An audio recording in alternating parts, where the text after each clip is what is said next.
이제 다 끝난 거죠? 왠지 저도 크리스마스 노래를 불러야 될 것 같은 느낌이 설교로 대신하겠습니다. 어린 시절에 크리스마스 하면 어젯밤이죠. 양말을 위에다가 걸고 잤어요. 동생하고 같이. 그러면 아침이면 그 안에 선물이 있었습니다. 누나 둘이서 선물 사가지고 거기다 넣어놓은 거를 자면서 몰래 봤습니다.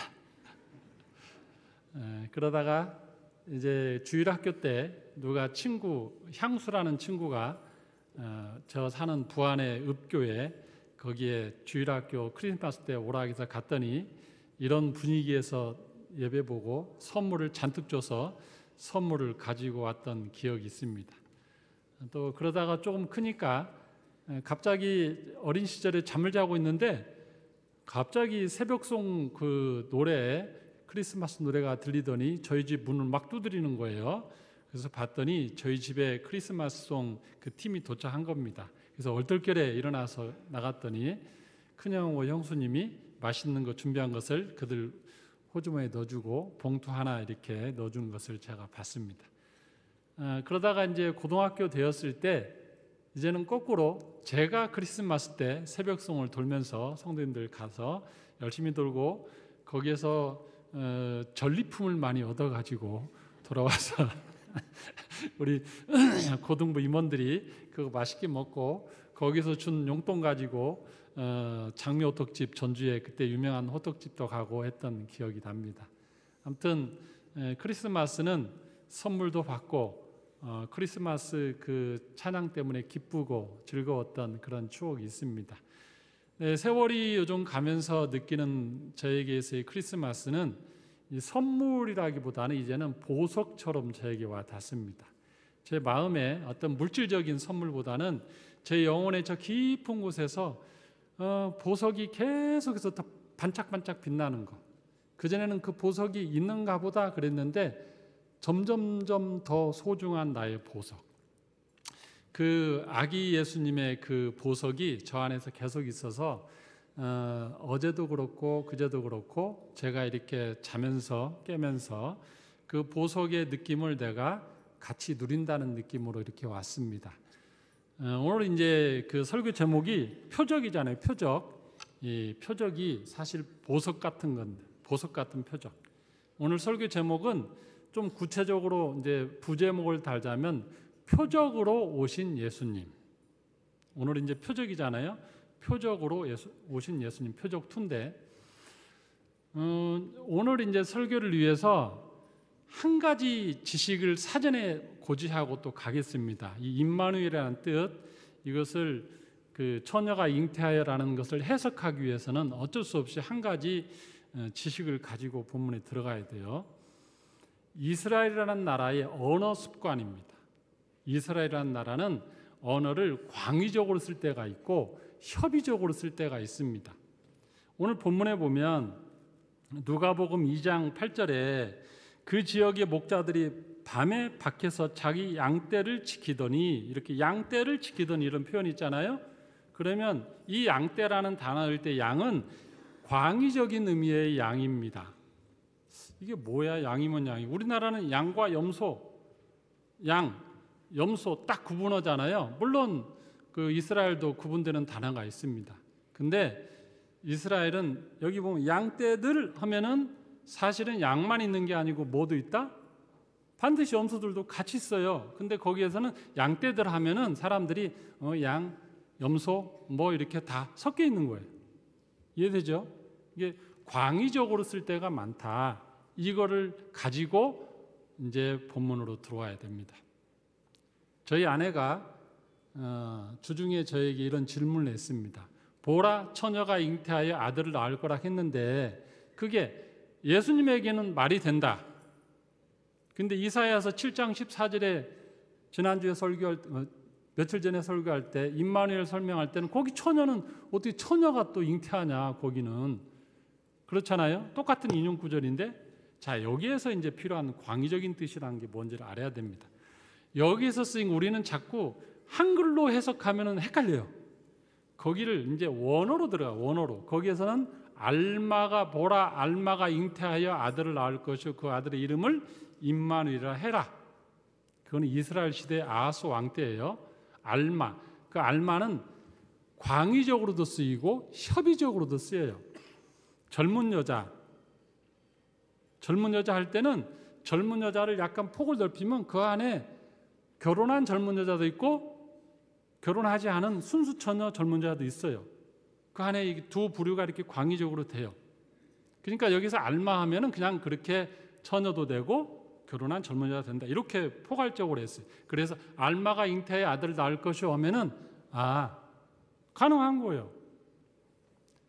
물론 아주 협의적으로 쓰는 베투나라는 단어가 있습니다. 진짜 처녀라는 말에만, 남자를 모르는 처녀에게만 쓰는 단어가 있는데 거기서는 알마로 쓰였다는 거. 그렇기 때문에 그때 당시는 아무 문제가 안 돼요. 자, 그리고 그러면 예수님 당시에 동정녀에서 예수님이 태어났다 할 때 그 단어는 뭐냐? 헬라어로 쓰였어요. 헬라어. 파르테노스. 그 파르테노스는 헬라어에서 아주 협의적으로 쓰이는 단어예요. 그 단어는 그냥 처녀입니다. 아주 남자를 한 번도 가까이 하지 아니한 처녀였을 때 헬라어로 파르테노스 합니다. 우리는 보라 처녀가 잉태하여 구약 보다가 다시 또 신약 와서 보라 처녀가 잉태하니까 아니 이게 두 애가 모순이잖아요. 근데 원어로 가서 보면 아무 모순이 아니에요. 거기는 알마고 여기는 파르테노스, 그냥 순수 처녀고. 근데 자유주의 신학 전공한 사람들은 이 단어 하나 가지고 계속 따져요. 구약 시대 알마 젊은 여자, 그 처녀 아니잖아, 베투나 아니잖아. 근데 그거를 마태가 인용해서 여기서도 알마를 그대로 해서 파르테노스라고 했으니까 그 동정녀 탄생 아니지 모순이지 해가지고 꼭 따져가지고 계속 안 하는 경우가 있어요. 근데 단어 풀이를 할 때는 그 단어가 문장 속에서 어떤 뜻인가를 봐야 되는 거예요. 단어라는 것은 그 문장 속에서 어떤 단어냐. 예를 들면 제가 배를 오전에 샀어요. 자, 이 배가 타는 배입니까? 먹는 배입니까? 아직 몰라요. 제가 오전에 배를 하나 샀어. 이게 보트를 산 건지 아니면 먹는 배를 산 건지 몰라요. 근데 그 다음 문장이 그래가지고 오후에 가족들하고 같이 그 배를 깎아 먹었어. 그러면 이 배는 먹는 배예요. 근데 그 뒷문장이 오전에 배를 샀어. 그래가지고 올커니하고 오후에 그 배를 타고 낚시하러 갔어. 이 배는 타는 배예요. 문장 속에서 그걸 봐야 되는 거예요. 자, 이제 이 정도 하고 이제 본론으로 들어갑니다. 예수님은 표적으로 오셨는데 어떤 표적이냐? 완성된 표적. 완성된 표적. 왜 완성이라고 하느냐? 성경을 볼 때 구속사적인 시각이 있습니다. 구약의 많은 사건들이 예수님이 실제 오셔서 할 일을 예표하는 거예요. 예표. 그래서 이 예표를 할 때 거기에도 표적이 계속 나와요. 표적이. 표적이. 가장 비근한 예로 어제도 지난번에도 설명했죠. 6월절 어린 양 설명하면 출애굽 당시에 그 6월절 사건이 있어요. 그것은 뭘 예표합니까? 나중에 예수님이 십자가에 매달려서 죽으실 것을 예표하죠. 근데 중간에 또 중간 예표가 또 있어요. 그건 뭐냐면 이사야에서 보면 고난받는 그 선지자의 모습을 그렸죠. 거기 보면 예수님의 십자가 사건을 정말로 미리 본 것처럼 그렇게 기술하잖아요. 그게 다 예표로 나옵니다. 또 하나, 여인의 후손으로 온다 할 때 창세기 3장 15절 보면 여인의 후손이 와서 어떻게 합니까? 우리 본문 나눠드렸죠? 유인물 그 안에 보시면 한번 보겠습니다. 앞뒤로 있어요. 앞뒤로 창세기 3장 15절 보면 내가 너로 여자와 원수가 되게 하고 내 후손도 여자의 후손과 원수가 되게 하느니 여자의 후손은 내 머리를 상하게 할 것이요 너는 그의 발꿈치를 상하게 할 것이라. 여자의 후손이 언젠가는 올 거다. 근데 이 여자의 후손이 너 사탄의 머리를 밟을 거다. 이게 완벽하게 너를 이길 거다. 그거예요. 근데 너가 그 여자의 후손의 발꿈치를 상하게 해서 잠시 치명상을 가할 수 있다. 근데 결과적으로는 그 여자의 후손이 너를 이긴다. 이게 원복음이에요. 원복음. 그 복음이 예표가 그 다음에 어디로 갔습니까? 지난주에 제가 이사야 7장 14절에 임마누엘, 그때 당시 아하스 왕 때 태어난 아기 임마누엘, 자 편의상 원이라고 할게요. 임마누엘 원 아기에게 그 예표가 다시 한번 확증되는 거예요. 임마누엘 아기가 올 텐데 이 아기가 너희 안에 있는 동안에는 너희는 절대 북이스라엘 왕이 너희를 이기지 못할 것이고 아람 왕도 너희를 이기지 못할 것이다. 근데 이 임마누엘 아이가 지금 너희 앞에 태어난 아이가 나중에 한 13살 그쯤 됐을 때 아수르가 와서 이 두 나라를 멸망시킬 거다. 그게 지난주에 해석해 준 거잖아요. 그러면 그 임마누엘은 뭐다? 이것도 표적인데 또 예표예요. 그러면 그게 어디 와서 이루어집니까? 바로 오늘 와서 그 표적이 완성되는 거예요. 오늘 본문으로 오겠습니다. 누가복음 2장 8절. 그 지역의 목자들이 밤에 밖에서 자기 양떼를 지키더니, 그건 설명했습니다. 양떼는 염소떼와 섞여 있다, 광의적이다. 주의 사자가 곁에 서고 주의 영광이 그들을 두루비치매 크게 무서워하는지라. 천사가 이르되 무서워하지 말라. 보라, 내가 온 백성에게 미칠 큰 기쁨의 좋은 소식을 너에게 전하노라. 오늘 다윗의 동네에 너희를 위하여 구주가 나셨으니 곧 그리스도 주시니라. 너희가 가서 강보에 쌓여 구유에 누워 있는 아기를 보리니 이것이 너희에게 표적이니라.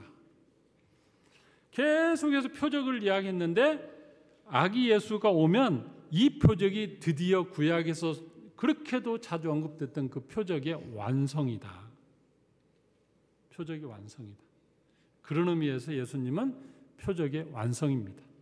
또 마태복음 보면은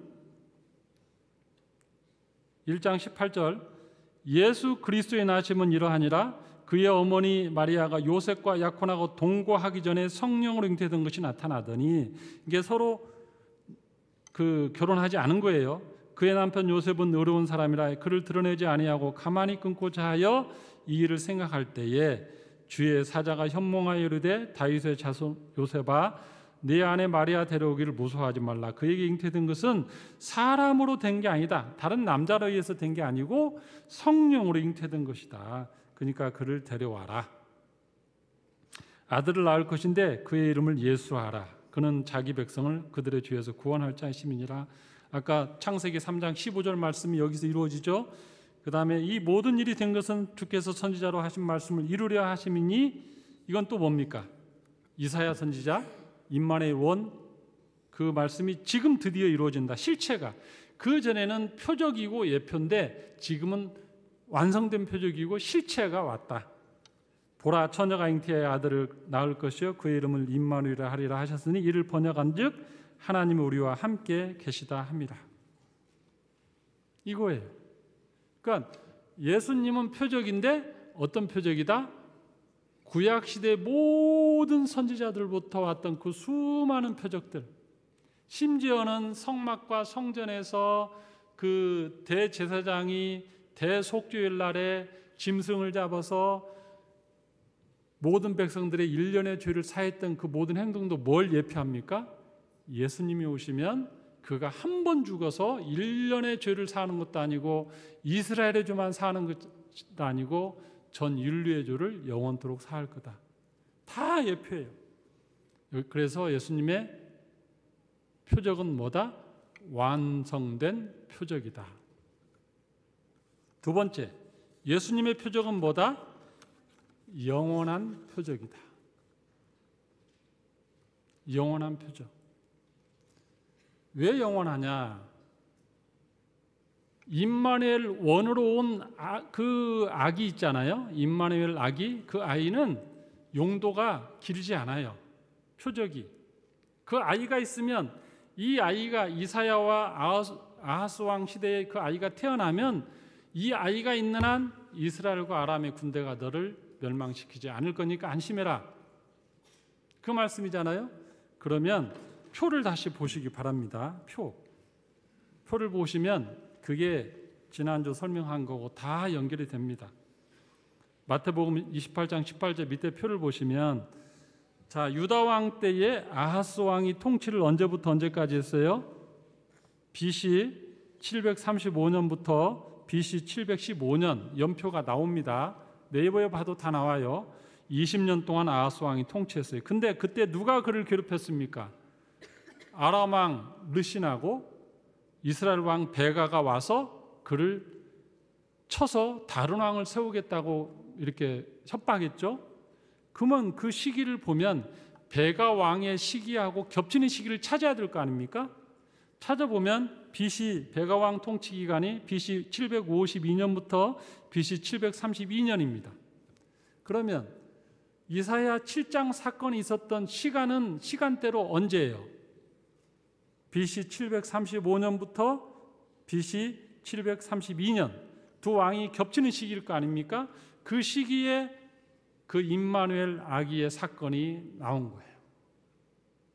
그러면서 지난번 이사야 7장에 보면 이 아이가 너희 안에 있는 한은 절대 너는 망하지 않는다는 것으로 내가 표적을 주는 거야. 그러니까 이 아이 보고 제발 좀 안심해. 그리고 이 아이가 선악을 분별하는 그 나이쯤 되면 사건이 하나 생길 건데 아수르가 와서 너를 괴롭히는 두 나라를 멸망시킬 거야. 그러면 멸망시킨 날짜 언제인지 봐야겠죠? 보세요. 다시 BC 721년 아수르가 침공해서 이스라엘을 멸망시킵니다. 이사야의 두 번째 아들의 이름이 이거라 이 뜻이라 했잖아요. 하나님은 얼마나 정확히 지킬래 있으면 네 아들 이름을 그렇게 지으라 했겠어요. 아수르가 와서 너를 멸망시킬 거다.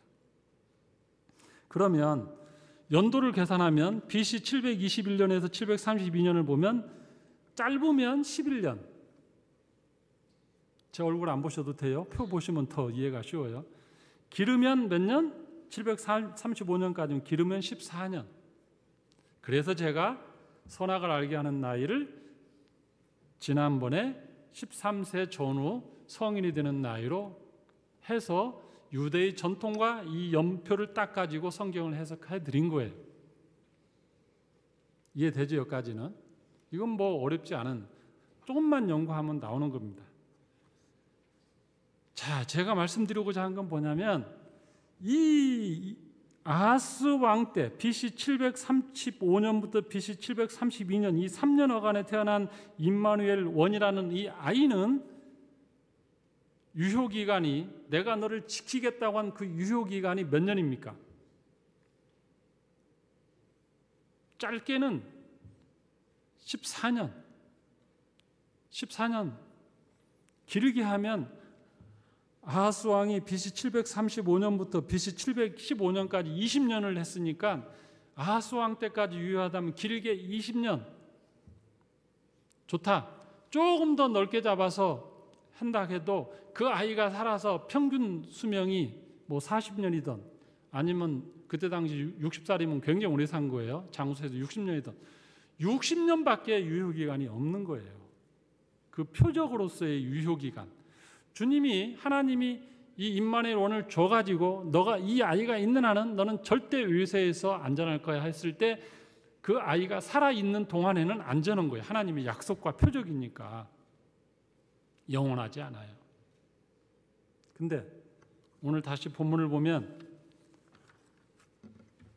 누가복음 2장 12절 너희가 가서 강보에 쌓여 구유에 누워있는 아기를 보리니 이것이 너희에게 표적이다. 또 23절 마태복음 1장 23절 보라 처녀가 잉태의 아들을 낳을 것이요 그의 이름은 임마누엘이라 하리라 하셨으니 이를 번역한즉 하나님이 우리와 함께 계시다 함이라.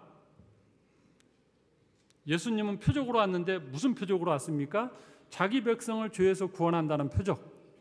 그대로 십자가에서 그 일을 행하셨죠. 두 번째 표적은 뭐예요? 함께 한다는 표적이에요. 함께. 임마누엘. 그 이름은 뜻대로. 근데 그 임마누엘이라는 뜻대로 얼마나 함께 하는 거예요?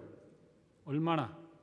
아까 이사야 시대에 태어난 그 아이는 짧게는 14년, 길게 중간 정도 잡으면 20년, 아주 길게 잡아도 그 아이가 살아있는 한 60년. 그게 그 아이와 하나님이 너희를 지키겠다는, 함께 한다는 약속의 그 기간이에요. 근데 예수님은 과연 얼마나 함께 하실까 우리와? 다시 성경을 보겠습니다. 저는 제 말로 하는 게 아니에요. 성경 갖고 다 해석합니다. 마태복음 28장 18절 20절 보시겠습니다. 예수께서 나와 말씀하여 이르시되 하늘과 땅의 모든 권세를 내게 주셨으니 그러므로 너희는 가서 모든 족속을 제자로 삼아 아버지와 아들과 성령의 이름으로 세례를 베풀고 내가 너희에게 분부한 모든 것을 가르쳐 지키게 하라. 예수님의 대사명이죠. 그 다음 말씀이 오늘 드리고자 하는 말씀이에요. 내가 세상 끝날까지 너희와 항상 함께 있으리라. 아멘. 14년도 아니고 20년도 아니고 60년도 아니에요. 예수님이 이 땅에 임마누엘을 오셔서 표적으로 오신 것은 영원한 표적이에요. 유효기간이 없는 표적, 영원한 표적. 너와 함께 하겠다. 그 예수님의 영원한 표적이 2000년이 지나서 우리에게까지 이른 거예요. 나와 함께 하신다는 그 예수님, 세상 끝날까지 계속 있겠다는 그 예수님, 그 예수님을 내 표적으로 받아들이지 않는 사람과 그 예수님을 나의 표적으로 받아들이는 사람으로 세상은 나뉩니다. 하나님이 임마누엘로 예수님을 표적으로 보내주셨는데 그 표적은 나와 상관없어 하는 사람은 임마누엘이 아니에요. 그러나 그 임마누엘을 나의 임마누엘로 제가 영접하겠습니다 하는 순간 예수님은 나의 임마누엘이 되시고 20년도 아니고 60년도 아니고 2000년이라는 시간을 넘어서 세상 끝날까지 나와 영원히 함께 하시는 임마누엘 하나님, 표적 되시는 그 예수님을 찬양하시기를 바랍니다. 기도하겠습니다. 하나님 아버지 감사합니다. 두 번에 걸쳐서 임마누엘, 우리의 표적이신 아기 예수님이 어떤 의미를 가지고 있는지, 이 땅에 오신 표적으로 오신 임마누엘 예수님을 우리가 알게 하시니 참으로 감사합니다. 구약시대부터 창세기부터 계속해서 예표되었던 그 표적이 완성된 표적으로 실체로 우리 앞에 나타났습니다. 그리고 그 표적, 우리를 죄 가운데서 구원하고 십자가에 피 흘려 죽으셔서 우리를 구원하시고 영원토록 우리와 함께 하시겠다는 그 임마누엘 예수님이 나에게 어떤 존재인지 오늘 깨닫게 하시니 감사합니다. 그 표적을 나의 주와 그리스도로 영접하는 저희들 되게 하여 주시옵소서. 예수님이 이 땅에 표적으로 오셨으나, 임마누엘로 오셨으나 세상 사람들은 여전히 그를 배척하고 나의 예수가 아니다, 나의 임마누엘이 아니다 그렇게 외칠 때에 아닙니다 주님, 저는 아기 예수가 나의 예수님입니다, 아기 예수가 나의 임마누엘입니다 고백하는 우리 성도님들 되게 하여 주시옵소서. 감사드리며 예수님의 이름으로 기도하옵나이다. 아멘.